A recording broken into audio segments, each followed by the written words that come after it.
Bismillahirrahmanirrahim. Assalamualaikum warahmatullahi wabarakatuh. Perkenalkan, nama saya Debbie Tria Oktanesa Evit, NIM 19231013, berasal dari jurusan Pendidikan IPA, Fakultas Matematika dan Ilmu Pengetahuan Alam. Baiklah, di sini saya akan mempresentasikan rencana pelaksanaan pembelajaran. Check it out. Selanjutnya yaitu alokasi waktu per KD atau per materi. Nah, untuk alokasi waktu per KD per materi ini, saya lebih menjelaskannya atau menganalisis alokasi waktu per jam pelajarannya dengan memperhatikan materi pembelajarannya apakah membutuhkan waktu yang lama atau tidak. Contoh pada materi saya yaitu pesawat sederhana. Nah, pada pesawat sederhana ini, untuk materi saya ini mungkin lebih membutuhkan waktu yang banyak atau yang lama. Nah, di sini saya menetapkan 15 jam pelajaran. Berbeda dengan zat aditif ataupun zat adiktif. Nah, pada zat aditif dan zat adiktif ini tidak memerlukan atau tidak begitu memerlukan waktu yang lama. Makanya saya menetapkan alokasi waktunya 10 jam pelajaran. Selanjutnya itu alokasi waktu per materi. Nah, pada pertemuan pertama membutuhkan waktu 3 jam pelajaran dengan materi konsep usaha dan contoh usaha. Nah, untuk pertemuan kedua membutuhkan waktu 2 jam yaitu soal usaha dan pesawat sederhana. Nah, untuk pertemuan ketiga membutuhkan waktu 2 jam. Itu pesawat sederhana dan jenis pesawat sederhana. Nah, untuk pertemuan keempat membutuhkan waktu 3 jam pelajaran dengan bidang miring dan roda berporos. Dan untuk pertemuan kelima yaitu jenis-jenis pesawat sederhana dan prinsip pesawat sederhana membutuhkan waktu 2 jam pelajaran. Lalu pada pertemuan keenam melaksanakan ulangan harian dengan membutuhkan waktu 2 jam. Baiklah, langsung saja kita masuk yang pertama yaitu kompetensi dasar. Yang dimana kompetensi dasar ataupun KD yang saya ampu yaitu KD 3.3 dan 4.3. Nah, dimana KD 3 berisikan menjelaskan konsep usaha, pesawat sederhana, dan penerapannya dalam kehidupan sehari-hari termasuk kerja otot pada struktur rangka manusia. Yang selanjutnya KD 4.3 yang dimana KD 4.3 berisikan menjelaskan konsep usaha, pesawat sederhana, dan penerapannya dalam kehidupan sehari-hari, termasuk kerja otot pada struktur rangka manusia. Selanjutnya yaitu materi pembelajaran. Nah, untuk KD 3.3 dan 4.3 ini materi pembelajaran yang akan saya jelaskan yaitu ada usaha dan pesawat sederhana. Namun, pesawat sederhana di sini terdiri atas 2. Ada jenis pesawat sederhana dan prinsip kerja pesawat sederhana pada sistem gerak manusia. Nah, namun untuk mengajar pasti kita menggunakan ataupun kita berpikir terlebih dahulu pendekatan, model, dan metode apa ya yang kita gunakan untuk mengajarkan materi ini.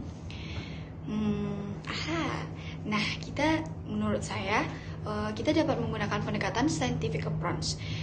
Pendekatan scientific approach adalah konsep dasar yang mewadahi, menginspirasi, menguat, dan melatari pemikiran tentang bagaimana metode pembelajaran yang akan kita terapkan. Lalu, metode apa ya yang kita gunakan untuk siswa dapat mengerti pembelajaran ini dengan materi ini dan dengan KD yang saya ampu ini? Menurut saya yaitu metode ceramah atau metode ceramah diskusi. Nah, metode ceramah diskusi yaitu yang dapat menjelaskan kepada siswa ataupun menyampaikan informasi kepada siswa di mana gurunya yang berperan penting. Dengan materi saya yang sulit ataupun materi saya menggunakan rumus, dengan adanya penurunan rumus membutuhkan waktu yang lama, dengan menjelaskan contoh soalnya di mana siswa dapat berpikir gimana ya cara menyelesaikan contoh soal ini. Nah, dengan metode ceramah inilah kita dapat mengetahui siswa itu mengerti atau tidak. Yang selanjutnya yaitu modal. Kita juga berpikir dong model apa yang kita gunakan. Nah, mungkin gunakan yaitu model yang saya gunakan yaitu model Problem Based Learning atau disingkat dengan PBL. Nah, model PBL ini adalah metode pengajaran yang bercirikan adanya permasalahan nyata sebagai konteks untuk para peserta didik belajar berpikir kritis dan keterampilan memecahkan suatu masalah. dengan memperoleh pengetahuan. Dengan contoh soal usaha tadi dan penurunan rumus tadi, mungkin siswa lebih berpikir kritis, bagaimana sih cara mendapatkan atau cara menggunakan rumus ini dengan soal ini. Apakah kita akan menggunakan rumus ini? Apakah kita menggunakan rumus ini? Mungkin siswa lebih berpikir kritisnya ke arah sana. Mungkin model ini lebih tepat digunakan untuk KD saya dengan materi yang begitu banyak, dengan contoh soal yang begitu banyak, dan penurunan rumus yang saya gunakan, dan pemecahan masalah yang akan diselesaikan. Adapun tujuan pembelajaran yang akan dicapai yaitu yang pertama, mengetahui apa itu usaha. Yang kedua, mengetahui contoh-contoh usaha. Yang ketiga, siswa dapat menyelesaikan soal usaha. Yang keempat, siswa dapat mengetahui apa itu pesawat sederhana. Dan yang kelima, siswa dapat mengetahui jenis-jenis pesawat sederhana. Lalu, siswa dapat mengetahui contoh masing-masing pesawat sederhana. Dan siswa dapat mengetahui prinsip kerja pesawat sederhana pada sistem rangka manusia. Nah, dengan tujuan pembelajaran ini terdiri adanya indikator pembelajaran. Nah, untuk pertemuan pertama dengan tujuan pembelajaran yang pertama dan yang kedua, lalu yang ketiga dengan yaitu mengetahui apa itu usaha, mengetahui contoh soal usaha, dan mengetahui siswa dapat menyelesaikan soal usaha dengan indikator menjelaskan konsep usaha dan memberikan contoh soal usaha, lalu menghitung besar usaha. Nah, pada pertemuan satu ini mungkin dengan indikator pembelajaran ini dan tujuan pembelajaran ini kita dapat mengarahkan siswa dengan mengetahui apa itu konsep usaha, mengetahui contoh usaha sendiri itu apa, dan penurunan rumus dari usaha dengan menghitung besar usahanya itu dengan contoh soalnya bagaimana, dan menghitung besar usahanya itu dengan menggunakan rumus apa, seperti itu. Lalu pertemuan kedua. Nah, pertemuan kedua dengan tujuan mungkin pada pertemuan pertama itu lebih banyaknya orientasi atau perkenalan terlebih dahulu antara siswa dengan gurunya, di mana lebih menghabiskan waktu di sana, barulah kita masuk ke pembelajaran ataupun tujuannya. Nah, pada pertemuan kedua mungkin saya lebih mengasah pengetahuan yang ada di pada pertemuan pertama yang ada didapatkan oleh siswa dengan saya mengadakan kuis pada kuis pertama ataupun kuis pertama dengan materi pertemuan pertama yang telah saya jelaskan sedikit terlebih dahulu. Dengan tujuan pertemuan kedua yaitu mengadakan kuis, lalu tujuannya yaitu mengetahui contoh usaha, balik lagi mungkin ke sana. Mungkin pada pertemuan pertama belum tuntas, maka di pertemuan keduanya lebih dituntaskan lagi. Lalu siswa bisa menyelesaikan soal usaha. Mungkin pada pertemuan kedua lebih banyak soal usaha yang akan dikerjakan oleh siswa. Bagaimana siswa akan mengerjakannya dengan tugas ataupun secara diskusi individual, seperti itu. Lalu dengan indikator menghitung besar jarak benda yang dikenai usaha dan menghitung besar daya. Mungkin pada pertemuan kedua ini lebih sedikit membahas tentang daya, di mana sebenarnya pada tujuan tidak adanya daya, tapi pada indikator terdapat daya. Nah, di mana rumus daya akan dijelaskan juga pada pertemuan kedua ini. Selanjutnya yaitu pada pertemuan ketiga. Nah, pada pertemuan ketiga ini terdapat tujuan yaitu yang tujuan keempat dan kelima. Nah, tujuan keempat yaitu mengetahui apa itu pesawat sederhana, dan tujuan yang kelima yaitu mengetahui jenis-jenis dari pesawat sederhana dengan indikator pencapaian yang akan dicapai yaitu mengidentifikasi jenis-jenis pesawat sederhana, mengidentifikasi pesawat sederhana yang ada di rumah, lalu menjelaskan jenis-jenis katrol, lalu menjelaskan penggunaan katrol dalam kehidupan sehari-hari, dan menghitung besar beban yang ditarik oleh katrol majemuk. Nah, mungkin pada pertemuan ketiga ini aktivitas pembelajarannya lebih ke praktikum. Nah, di mana yang dipratikumkan di sini yaitu mengidentifikasi pesawat sederhana yang ada di rumah dengan kehidupan ataupun lingkungan yang ada di rumah, yang manakah termasuk pesawat sederhana? Mungkin itulah yang akan diperhatikan. Selanjutnya yaitu pada pertemuan keempat. Mungkin pada pertemuan keempat ini lebih mengutamakan ataupun lebih menuntaskan pembelajaran yang ada pada pertemuan ketiga. Sebenarnya dengan tujuan yang 4 dan 5 ini memiliki banyak indikator, di mana indikator pada pertemuan keempat ini yang akan dicapai yaitu menjelaskan pengertian roda berporos, penggunaan roda berporos, menjelaskan pengertian bidang miring, membuktikan bahwa skrup adalah salah satu contoh bidang miring, lalu menghitung keuntungan mekanik pada bidang miring. Nah, mungkin pada pertemuan keempat ini dapat dilakukan lagi praktikum, tapi praktikum ini bisa dilakukannya dengan alat-alat sederhana, dengan cara melihat kondisi sekeliling, apakah skrup itu merupakan salah satu contoh bidang miring. Nah, dengan itu kita bisa menggunakan buku pegangan siswa yang biasanya dipegang oleh siswa. Selanjutnya yaitu pada pertemuan kelima. Nah, pada pertemuan kelima ini dengan tujuan mengetahui contoh masing-masing jenis pesawat sederhana dan prinsip kerja pesawat sederhana pada otot dan rangka manusia, dengan indikator pencapaian yang harus dicapai oleh siswa, yaitu menjelaskan jenis-jenis pengungkit dan syarat kesetimbangan pengungkit, lalu menjelaskan penggunaan pengungkit jenis pertama, kedua, dan ketiga dalam kehidupan sehari-hari, lalu menghitung keuntungan mekanik pada pengungkit, lalu menguraikan penerapan prinsip kerja pesawat sederhana pada sistem gerak, lalu menganalisis prinsip pesawat sederhana pada sistem gerak, lalu mengidentifikasi permasalahan di lingkungan sekitar yang dapat diatasi dengan menggunakan pesawat sederhana. Mungkin pada pertemuan kelima ini kita dapat menjelaskan konsep dari pesawat sederhana yang dapat digunakan untuk kerja otot manusia atau sistem gerak pada manusia.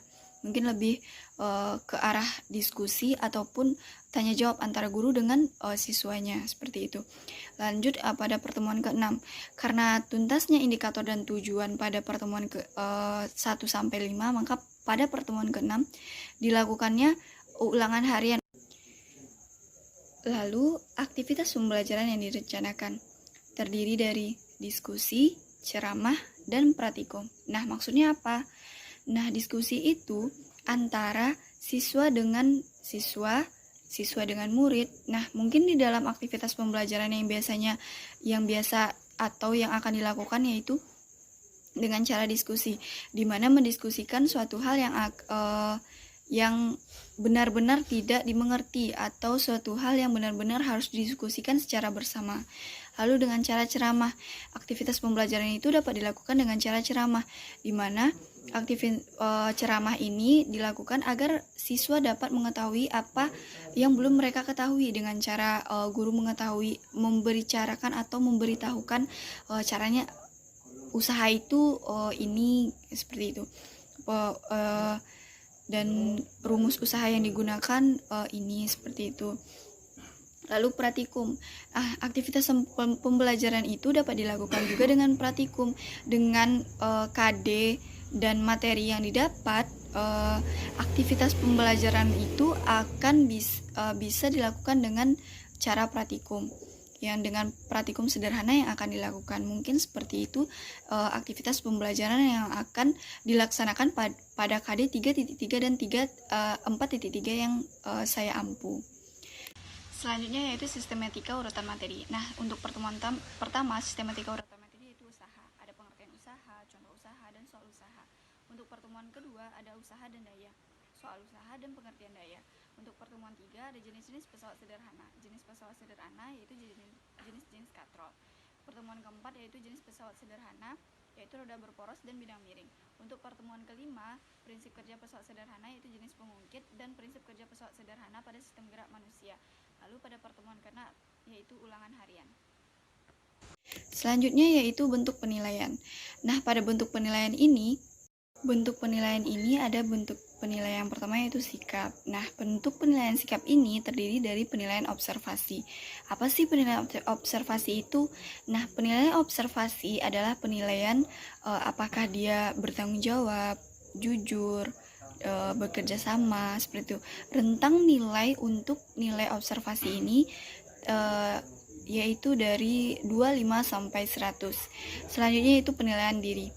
Nah, penilaian diri ini yaitu yang dinilai ada apakah dia dapat bergaul dengan teman sebayanya, atau apakah dia mau menerima pendapat orang lain, dan penilaian diri ini apakah dia tegas dalam mengambil suatu keputusan, seperti itu. Mungkin rentang nilainya sama dengan penilaian observasi tadi. Selanjutnya yaitu penilaian teman sebaya.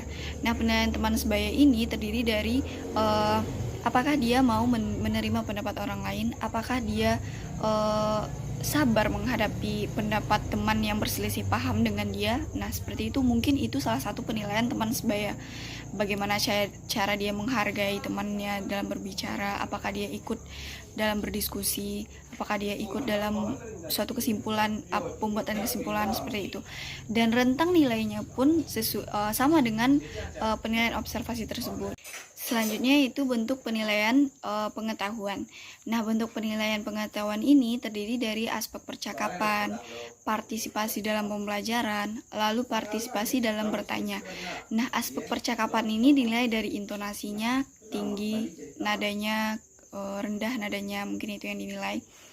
Lalu partisipasi dalam pembelajaran, mungkin pengetahuan ini apakah dia ikut serta dalam pembelajaran ini, seperti itu. Aktifkah dia dalam pembelajaran ini? Adakah rasa ingin tahu dia untuk persoalan atau menjawab soal ini, seperti itu. Partisipasi dalam bertanya, mungkin partisipasi dalam bertanya ini bagaimana sih, mungkin penilaiannya rasa ingin tahu yang tinggi, seperti itu. Dan mungkin rentang penilaiannya sama seperti tadi, yaitu dari 25 sampai dengan 100. Selanjutnya yaitu bentuk penilaian yang ketiga adalah keterampilan. Nah, keterampilan ini terdiri dari praktikum, penilaian diri, penilaian proyek, penilaian portofolio. Maksudnya penilaian praktikum ini dilihat apakah dia siap dalam dalam menyiapkan alat dan bahan, apakah dia bekerjanya bersih dalam praktikum. Mungkin itu yang dinilai dengan rentan 25 sampai dengan 100. Penilaian dirinya, mungkin keterampilan dirinya, apakah dia pada praktikum itu benar-benar melaksanakan praktikumnya dengan baik dan benar. Bagaimana bentuk penilaian proyeknya, dengan adanya lembar kerja praktikumnya nanti, atau dengan pengisian soal yang dikasih, mungkin penilaian proyeknya dinilai dari sana. Lalu penilaian portofolio. Penilaian portofolio yaitu penilaian keseluruhan dari praktikum itu, bagaimana soal yang ditanyakan pada praktikum tersebut. Nah, mungkin itu yang dinilai pada penilaian keterampilan ini. Sekian dari saya ucapkan terima kasih. Wabillahi taufiq wal hidayah. Wassalamualaikum warahmatullahi wabarakatuh.